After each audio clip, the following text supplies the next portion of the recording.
আসসালামু আলাইকুম। এই ভিডিওটি একটা ছোট ভিডিও, কয়েকটি মিনিট সময় দিয়ে শুনে যাবেন। ইসলাম আবেগের ধর্ম নয়, ইসলাম দলিলের ধর্ম। আপনি আবেগ নিয়ে ইমোশনাল মিউজিক দিয়ে বড় বড় কিচ্ছা বা কল্পকাহিনী চালিয়ে দিতে পারবেন, কিন্তু দলিলের সামনে এইসব এখনো বাচ্চা। আপনি সোশ্যাল মিডিয়ায় দেখেন বড় বড় ইউটিউব চ্যানেল, তারা বিভিন্ন কল্পকাহিনী পেশ করে 10 মিলিয়ন 20 মিলিয়ন ফলোয়ার। আপনি কি ভাবছেন এগুলো কি আপনাদের হেদায়েত দিচ্ছে, নাকি বিকৃত কল্পকাহিনী শুনিয়ে আপনাকে ভুল শিক্ষা দিচ্ছে? আপনি একটা ইসলামিক র্যান্ডম ভিডিও দেখবেন এবং হাতে পবিত্র কুরআন নিয়ে সেটার সাথে মিলিয়ে দেখবেন 95% বানোয়াট কল্পকাহিনী সেই ভিডিওগুলোতে পেশ করা আছে। এটা এমনি বলছি না ভাই বোন, গবেষণা, রিসার্চ ও অসংখ্য কিছুর পরে এই অর্জন করেছি এবং দেখেছি। ভাই, কোনো কিছুতে সঠিক কিছু নেই, সবগুলোতে ভেজাল আছে। কিন্তু আমি গবেষণা করে দেখেছিলাম এবং অবাক হয়েছিলাম। এমন একজন মানুষ যে কিনা সত্যের পথে এমনভাবে অটল ছিলেন যে আমি কি বলে বুঝাতে পারব না।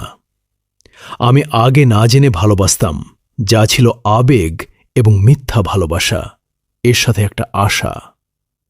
কিন্তু এখন গবেষণা ও রিসার্চ করে তাঁর বিষয়ে জেনেছি এবং বাধ্য হচ্ছি।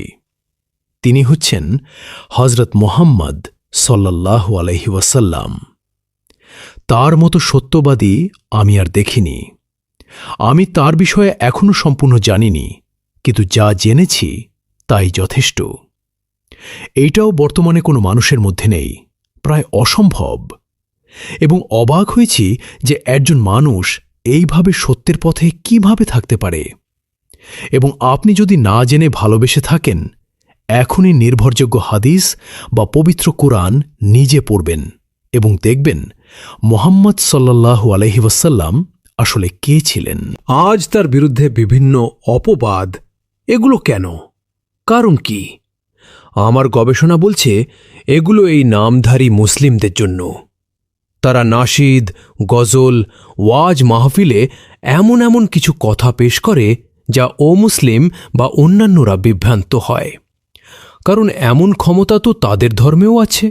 যেমন নবীকে নিয়ে যা অতিরঞ্জন করা হচ্ছে, কখনো গজলের মধ্যে নবীকে অলৌকিক ক্ষমতা দেওয়া হচ্ছে, কখনো নবীজির কাছে জান্নাত আশা করছে, কখনো আমল বাদ দিয়ে মিথ্যা আশায় বসে আছে, ইত্যাদি জঘন্য পরিবেশ। এগুলোর কারণ কি? কারণ আমাদের মুসলিমদের মধ্যে নামধারীরা ঢুকে পড়েছে এবং তারাই তাদের ধর্মের অলৌকিক আকিদা ইসলামে পেশ করছে। আপনি দেখবেন আমাদের বিভিন্ন ভিডিওতে বিভিন্ন গান, নাশিদ, গজল বিশ্লেষণে এতে এমন এমন কিছু আছে যা অমুসলিমদের আকিদার সাথে মিলে যায়। এতে সন্দেহ হয় এরা কোথা থেকে আসলো। তো আপনি কি করবেন? এই ফিতনার যুগে আপনি আসল ইসলাম কোথাও খুঁজে পাবেন না। আপনি একমাত্র আপনার বিবেক দিয়ে চিন্তা করলেই তা খুঁজে পাবেন। ভাই বোন, আপনি যদি নিজে পড়েন পবিত্র আল কোরআন এবং নির্ভরযোগ্য হাদিস, তাহলে তো কমেন্ট বক্সে আমাকে আর মিথ্যা গালি খেতে হয় না। ভাই, মানুষ বোঝে না। আজ আমাকে অনেক উপহাস করে, কিন্তু তারা কি জানে যদি আমার মনও উল্টে যায়, কে আর বিশ্লেষণ করবে নাশিদ? আমি নিজেও থাকব না একদিন। ভাই, টাকা পয়সার জন্য এই কন্টেন্ট তৈরি করি না। উদ্দেশ্য হচ্ছে সত্যকে মানুষের কাছে পৌঁছে দেওয়া, যাতে মহান আল্লাহ তাআলা খুশি হন এবং আমি কিয়ামত দিবসের দিন জাহান্নামের আগুন থেকে রক্ষা পাই। ভাই, এখনো সময় আছে এবং আমিও থাকব না একদিন। উপহাস না করে মন দিয়ে ফলো করবেন। আমি কথা দিচ্ছি, আমি ধোঁকা দেব না, বরং ধোঁকাবাজদের ধরে ধরে ফাঁস করব। আপনি আমাকে ফলো না করলেন, লাইক না করলেন, কমেন্ট না করলেন, এতে আমার ক্ষতি বা লাভ কোনোটিই হলো না, কারণ আমার উদ্দেশ্য অন্য। তাই দয়া করে চ্যানেল সার্চ দিয়ে দেখবেন যখন ইচ্ছা হয়। আরও একবার বলি ভাই বোন, ইসলাম আবেগের ধর্ম নয়, ইসলাম দলিলের ধর্ম। দলিলের সামনে সব আবেগ বাচ্চা।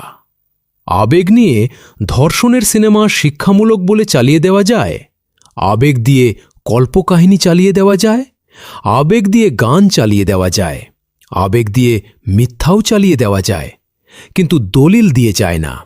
দলিল হচ্ছে সত্যের পক্ষে, এবং দলিল যদি মিথ্যা হয় তা ধরা পড়ে যায়।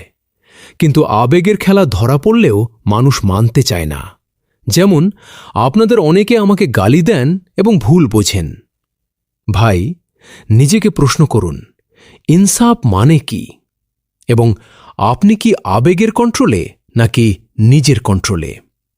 আপনার আবেগের গানে যখন শিরক খুঁজে পাই তখন আপনি মানতে চান না। এটাই প্রমাণ করে যে আবেগ বড় ভয়ঙ্কর জিনিস, কিন্তু দলিলের সামনে বাচ্চা। আর কথা বলবো না, আপনার কয়েক মিনিট নষ্ট হয়েছে হয়তো। তো আজকের মতো এখানেই বিদায় নিচ্ছি। আল্লাহই হলেন রক্ষাকর্তা। ইন্নাল বাতিল, মিথ্যা জন্মই নিয়েছে ধ্বংস হওয়ার জন্যে। আজ আর চুপ থাকার দিন নয়। আজ খুলে যাবে সেই সব মুখোশ যারা মিথ্যার পাঠ পড়িয়ে সাধারণ মানুষকে অন্ধ করেছে, যারা পরিকল্পিতভাবে ঘৃণাকে শিক্ষা বানিয়ে মুসলিমদের শত্রু হিসেবে গড়ে তুলে মানুষের বিবেককে ব্রেন ওয়াশ করেছে। আজ আবেগ নয়, আজ কথা বলবে ইতিহাস, আজ আওয়াজ তুলবে প্রমাণ, আর আজ সত্য দাঁড়াবে আলোর মতো, আর মিথ্যা ডুবে যাবে অন্ধকারে।